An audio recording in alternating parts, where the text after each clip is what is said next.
ఓం నమ శివాయ, ఓం నమ శివాయ, ఓం నమ శివాయ, ఓం నమ శివాయ.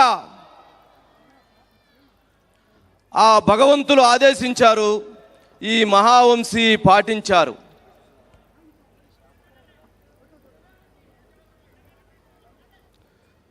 మన మహా ఆంధ్రప్రదేశ్లో, మన మహా అమరావతి నగరంలో, మన మహా అమరలింగేశ్వర స్వామి ప్రాంతంలో మహాకుంభవేళ ఆఖరి రోజున మహాశివరాత్రి పర్వదినాన మహాశివ జాగరణ మహోత్సవంలో ఇటు మహారుద్రాభిషేకాన్ని, మహాలింగోద్భవ కార్యక్రమాన్ని, శివపార్వతుల కళ్యాణాన్ని నిర్వహించేటువంటి ఒక మహాభాగ్యాన్ని ఆ దేవదేవుని సంకల్పించి మీ అందరి చేత, నా చేత కలిపి ఇక్కడ ఈ కార్యక్రమాన్ని నిర్వహించటం నిజంగా మన అందరి అదృష్టం. మీ అందరి తరపున ఆ దేవదేవునికి వందనాలు, ప్రణామములు తెలియజేస్తున్నాను. ఈ కార్యక్రమానికి ముఖ్య అతిథిగా విచ్చేసినటువంటి కోట్లాది మంది ఆరాధించేటువంటి, ప్రేమించేటువంటి ఆంధ్రప్రదేశ్ రాష్ట్ర ముఖ్యమంత్రి వర్యులు నారా చంద్రబాబు నాయుడు గారు మహాకుంభమేళాలో మొత్తం ఆ కార్యక్రమాన్ని దిగ్విజయంగా నిర్వహించినటువంటి శ్రీ కైలాసానంద గిరిజీ మహారాజు యొక్క సంకల్పంతో వారు విశిష్ట అతిథిగా విచ్చేసి ఈ మహాభక్తి కార్యక్రమ ఛానల్ని స్టార్ట్ చేయటం నిజంగా వారికి పాదాభివందనాలు తెలియజేస్తున్నాను. ఇక మహా న్యూస్, మహా గ్రూప్ నుంచి ఇప్పటికే మహా న్యూస్ ఛానల్, మహా ఎంటర్టైన్మెంట్ ఛానల్, ఈరోజు మహాభక్తి ఛానల్ కూడా స్టార్ట్ అయింది. ఈ భక్తి ఛానల్ యొక్క ఉద్దేశం మంచిని అందించటం, మంచిని ప్రేరేపించటం, మంచిని తెలియజేయటం, మంచి మాటలు చెప్పటం, మంచి ఉద్దేశాలు తెలియజేయటం, ప్రేమని, అనురాగాలని, ఆప్యాయతలని, కుటుంబ వ్యవస్థలని తెలియజేసి సమాజానికి ఉపయోగపడే విధంగా ఈ మహాభక్తి టీవీ మీ ముందు ఉంటుంది.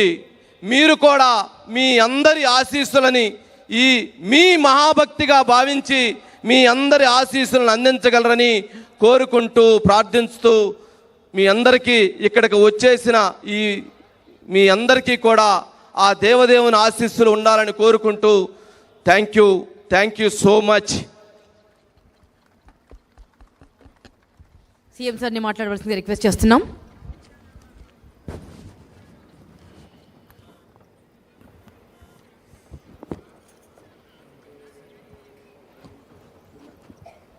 అందరికీ నమస్కారాలు.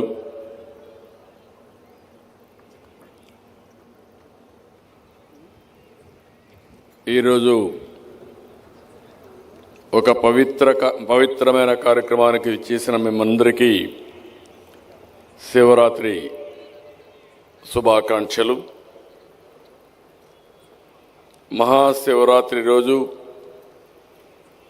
మహా టీవీ గ్రూప్లో మహాశక్తి ఛానల్ ఓపెన్ చేసుకోవడం ఇదొక చరిత్ర.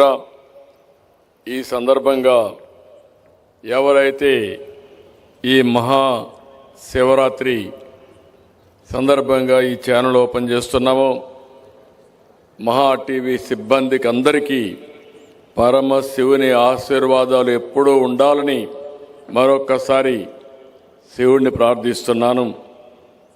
ఈరోజు మనందరం చూస్తే స్వామీజీ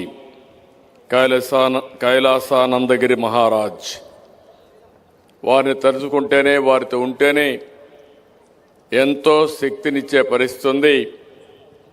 దీక్షతో కుంభమేళ ఘనంగా నిర్వహించి ఈరోజు చివరి రోజు మహాకుంభమేళ ఈరోజు ఇక్కడికి రావడం అనేది ఒక చరిత్ర.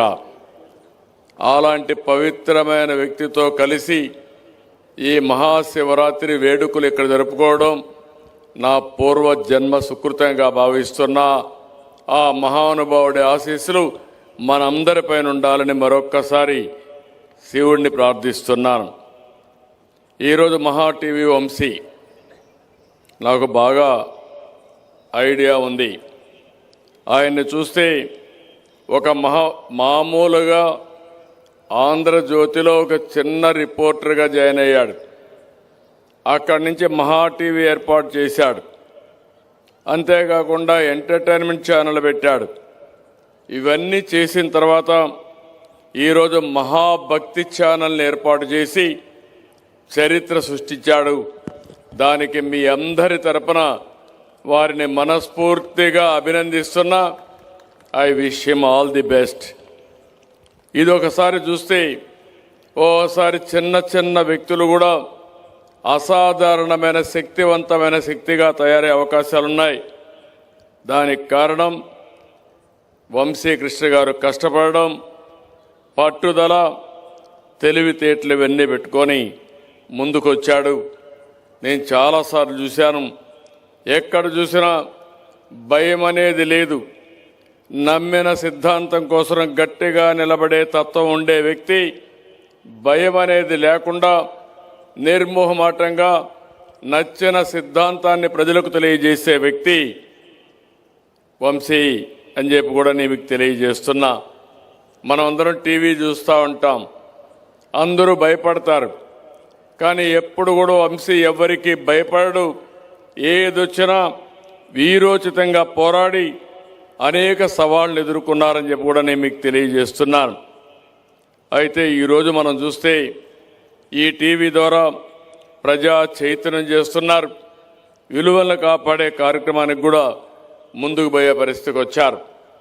ఈరోజు మనం అందరం చూస్తే ఈరోజు చాలామంది ఉద్యోగస్తులు కావచ్చు, వ్యాపారస్తులు కావచ్చు, కడకు పరీక్షలు రాసే పిల్లలు కావచ్చు, అందరిలో కూడా టెన్షన్ ఎక్కువైపోతూ ఉంది.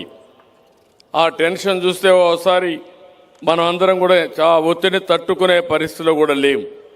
అలాంటప్పుడు మనం అందరం ఆలోచించే దేవుణ్ణి మీద భారం వేసి దేవుణ్ణి తలుచుకున్నప్పుడు ఒక మనోనిబ్బరంగా ముందుకు పోతాం. అదే మనం అందరం ఈరోజు చేసే పని అని చెప్పి కూడా నేను మీకు తెలియజేస్తున్నా. ఈరోజు మనం ఇంకొకసారి చూస్తే ఎన్నో ఆధునీకరణమైనటువంటి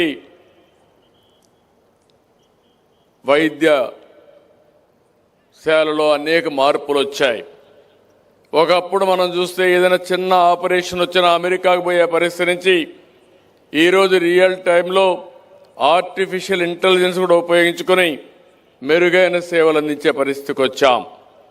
కానీ మనశ్శాంతి మాత్రం ఏ వైద్య పరికరాలు కానీ మెడిసిన్స్ కానీ ఇచ్చే పరిస్థితి లేదని చెప్పి కూడా నేను మీకు తెలియజేసుకుంటున్నాను.